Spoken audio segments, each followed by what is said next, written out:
We continue now at the top of Daf Tzadi Dalin with Aleph and Mesechet Kesubos. This is Kesubos Daf 94a.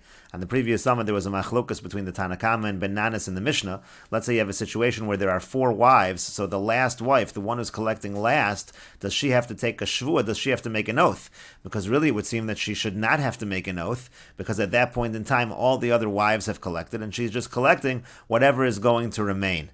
And so the Mishnah said that was a machlokas tanoim, and the Mishnah again said the Tanna Kama says she does not have to take an oath, and Ben Nanas says that she does have to take an oath. And the Gemara wants to know what exactly is the nekudas hamachlokas, what is the machlokas between the two tanoim. And so the Gemara answers, kagon shenimtzis achas mehen soda she'enav shalo. The case could be as follows. Let's say we find out that by one of them, they took a field, one of the wives took a field that really did not belong to him. Rashi over here says, kagon shenimtzis achas min hashalosh sodos, shegavu gimul nashim rishonos. One of those 3 fields that the first 3 wives collected. So soda she'enav shalo, it turned out it wasn't really the husband's. Shenoda shegazla, really what happened was the husband had stolen the field. V'sov she'yavo bailim yitzlu mimena. Now this wife, either wife number 1, 2, or 3 is going to have a situation where the people who really own the field are going to take it away from her. Now when the 4th wife is coming to collect her ksuba from the 4th field, so now this woman who has the field that was stolen is going to get up and she's going to say, tomorrow the person who really owns the field is going to come and take his field, miyadi from me. It's going to turn out that I'm going to lose out. So therefore I want you to take an oath. This is what let's say the 3rd wife tells the 4th wife, I want you to take an oath that you did not collect your ksuba already during the lifetime of the husband, because again, I'm going to lose what I am collecting, so I want to make sure what you are collecting is valid. And the Gemara continues, this machlokas between the Tanna Kama and Ben Nanas is the same machlokas by, let's say, a regular situation of a Baal Chov. Let's say you have a Baal Chov that is a later Baal Chov, he's a later creditor, but he goes ahead and collects out of order, he collects too early, so they're arguing what would happen in that situation. Tanna Kama Sover, the Tanna Kama holds, Masha Gava lo Gava. That collection which that Baal Chov Mocher collected, that's not a real collection, that's not really worth anything, and somebody earlier can take it away. Ben Nanas savar masha gava gava, but Ben Nanas says no. Once it's already collected, it's collected, and there's nothing that can be done about it. Rashi over here says, it's really our case. This is a Baal Chov Me'ucher here. The 4th wife is collecting, and if it's taken away from one of the earlier wives, she's collecting early. Tanna Kama Savar Masha Gava Lo Gava. The Tanna Kama says that collection of the 4th wife or the later creditor is nothing. Hilkach Lama Tishba, therefore, why should she have to take an oath? There's no reason to take an oath.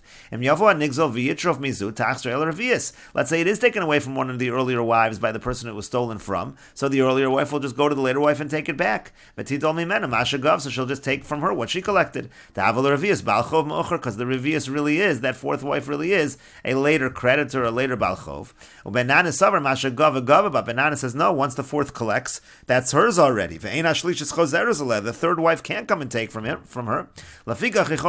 Therefore, at the very least, the 3rd wife can make the 4th wife take a shvuah. And the Gemara continues, Rav Nachman Amar Rabba bar Avua. Rav Nachman says that Rabba bar Avua says, no, the Kuli Alma Masha Gava Lo Gava. Everybody here really agrees, the Tanna Kama and Ben Nanas agree, that if this 4th wife collects and she's a later creditor, so what she collects is nothing, and it can be taken away from her if need be. Here the machlokas is a different issue. The machlokas is, are we afraid that maybe she's going to cause the land to deteriorate, to go down in value? One holds that we do have such a concern that she's going to cause it to go down in value, and the other one holds that we have no such concern.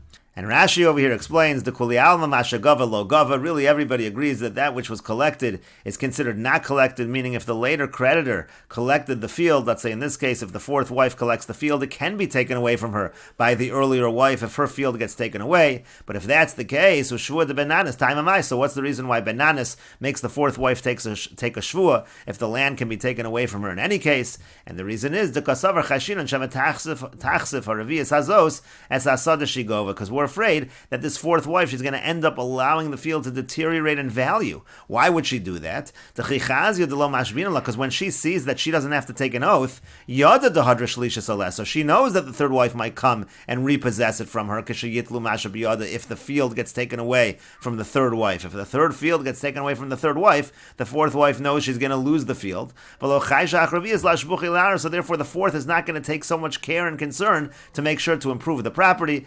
She's just going to consume from the property, and that's the concern. And therefore, Benana says she should take an oath on the property. If she takes an oath on the property, so then already she'll be more careful. But the Tanakama is not afraid that she's going to allow the property to deteriorate, and therefore we do not require an oath. And the Gemara continues, Abaya says, the Abaya Kshisha Ika Benayu, the machlokas between the Tanakama and Benanis is really regarding the statement of Abaya Kashisha. The Tani Abaya Kashisha, because Abaya Kashisha taught as follows: Yisomim sha'amru gedolim ve'ein sarach lomar ketanim. Abaya Kashisha said that when you collect from Yisomim, you have to take an oath. That's true even by adult Yisomim, even by adult orphans, and certainly that's true by orphans that are minors. Tanakama lesle the Abaya Kashisha, and so the Gemara explains that Tanakama doesn't hold of Abaya Kashisha. And since over here we're talking about Yisomim that are gedolim, so therefore the fourth wife does not have to take a shvua to the Yisomim because they're adults. Ubenanis islay da Abaya Kashisha, but Benanis, he holds of Abaya Kashisha. He holds that even by adult Yisomim you have to take an oath to them when you are taking from their property, because the idea is, even if they're adults, they don't necessarily know what was going on with their father's property. And the Gemara continues, Amar Rav Huna says, Hani treyachi u'trei shutfi. Let's say you have a situation of two brothers or two partners, di islu dina v'hadechad, and they have a court case against one individual. V'yazal chad minayu b'hadei l'dina, and one of the two partners, he goes to court with this one individual. So lo motzi idach l'meimar lei at lav bal devarim didiyat. So the other partner can't say, well, I wasn't involved in that court case, so I'm going to take you separately to court. I'd rather we assume that one partner was a shliach of the other partner, and the court case is finished. Again, one partner can't say, I should have been in the court, and therefore the ruling does not apply to me.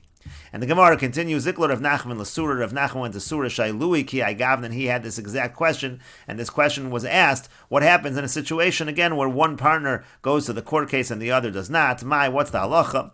So Amar Lahu, so he said to them, Mas Nisan, he said, that's the same as our Mishnah. Harishona nishbas l'shniyo, u'shniyo l'shlishis, u'shlishis l'revius. It says that the first wife swears to the second to the third to the fourth. V'ilu rishona l'shlishis lo katani. It doesn't say that the first wife has to take an oath to the third wife, she only does it to the second. My time, what's the reason? La mishum de shlichus avda. Isn't it because one wife is a shliach of the others? When you take an oath to the second wife, it's the same thing as taking an oath to the third wife. When you have a court case with one partner, it's automatically like you had the court case with the other partner. But the Gemara says, Midami, is that really comparable? Can you compare the two cases? Hasam shvul echad shvul meya. Over there, you take an oath to one person or you take an oath to 100 people. It's exactly the same. It's the same oath. There's no change.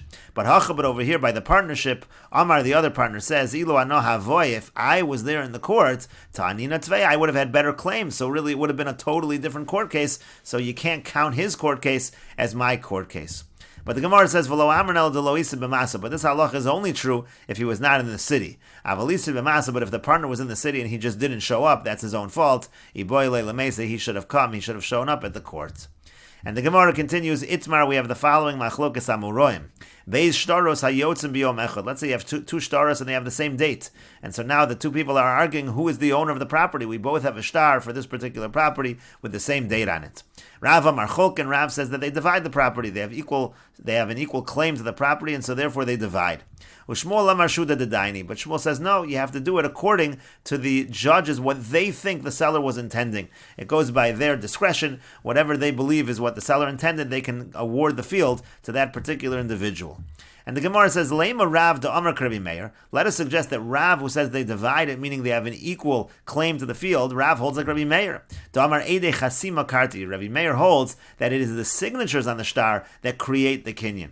Rashi over here says, Rabbi Meir damar linyan get Eide Chasima ikar krisus by a get. So Rabbi Meir says that it's the Edom that sign the star that create the krisus, that create the kinyan, that allow the star to work. V'chein lina shtaras, and the same is true by shtaras. Ve'elu shneim nechtemu biyom echad uvemakom shein kosvin shos. Now over here you have a situation where both stars were signed the same day and they don't write the hour into the star. So Golet Datayu Dein Makbidan Ala Kodim Lechavero. That shows that we don't care which one comes first in terms of the hours. V'afilu ze shachars v'ze mincha, and even if, let's say, one was written in Shachris and signed, the other was written by mincha and signed, ein ze govi yoser mizeh, but they're exactly equal. The shtaros have the exact same power.